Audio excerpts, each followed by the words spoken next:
Unfortunately हमारी video cut हो गई थी, तो उसके लिए माजरत। तो वही चीज़, कम्युनिकेशन वाली चीज़, एग्जाम्पल जो सेकंड एग्जाम्पल रह गई थी उसको आप शेयर करेंगे आपके साथ। तो जी हुआ ये था कि थोड़ा सा, अगर आपने नहीं देखी प्रीवियस वीडियो तो जी लिंक डिस्क्रिप्शन में, यू कैन वॉच। और फिर भी मैं आपको एक छोटा सा रिवाइंड बता देता हूँ कि हुआ क्या था। हुआ ये था कि जी आपके दोस्त थे कुछ, उनको आप डिफरेंट वॉचेस भेज रहे थे।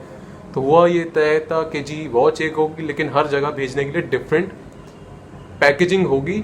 वही कम्युनिकेशन है कि जी बात एक ही होती है, डिफरेंट लोगों के साथ डिफरेंट तरीके से कहने का अंदाज आपका उनके बैकग्राउंड की बेसिस पे होता है इंसान को समझने के बाद। तो जी इसी चीज़ पे दूसरी एग्जांपल है।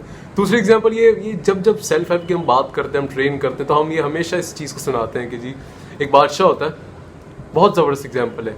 एक बादशाह होता है, ठीक है जी, वो एक ख्वाब देखता है, बड़ा अजीब सा ख्वाब होता है उसका, और वो उसकी ताबीर के लिए डिफरेंट लोगों को अप्रोच करता है कि जी आप आएँ, मुझे उसकी ताबीर बताएं कि ये है क्या। तो एक बंदा आता है पहले, वो कहता है जी आपके ख्वाब की ताबीर ये है कि आपका बेटा पहले मर जाएगा आपसे।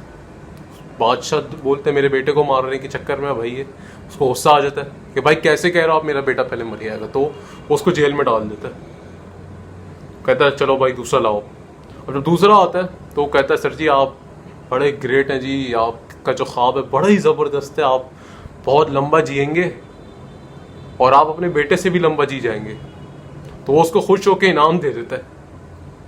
और जब उससे पूछता है कि जी इनाम में तुम्हें क्या चाहिए, तो वो कहता है जी आपने जो इससे पहले बंदे को जो अरेस्ट किया था उसको छोड़ दो, वो मेरा उस्ताद जी हैं।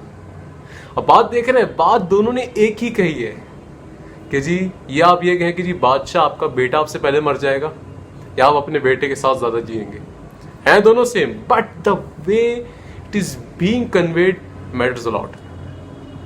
इसीलिए whenever you trying to convey something to anyone, make sure आप उसको समझें, उसका बैकग्राउंड क्या है, उसकी अपनी अप्रोच क्या है ज़िंदगी के बारे में, उसी के हिसाब से। एक छोटा बच्चा आएगा ना, वो सवाल करेगा तो आप उसके लेवल की अप्रोच से करेंगे। एक ही सवाल हो सकता है, एक छोटा बच्चा भी और एक बड़ा आदमी भी, तो उस एक ही सवाल को डिफरेंट अप्रोचेस से एनालाइज करके कन्वे करना लोगों के हिसाब से, वो ही कम्युनिकेशन की एक आर्ट है। तो जी यहाँ तक रखते हैं कम्युनिकेशन की आर्ट को। तो लास्ट जो टिप है वो यही है जी, इन सब चीज़ों के एनालिसिस के बाद, कि जो भी आपकी, जिससे भी आप बात कर रहे हो तो उसको पहले समझ लें वो कैसा बंदा है। अगर डॉक्टर हैं और मैं भी डॉक्टर हूँ, आप भी डॉक्टर हैं, तो हमारे जार्गन्स और हमारी टेक्निकलिटीज़ बात करने की जो होगी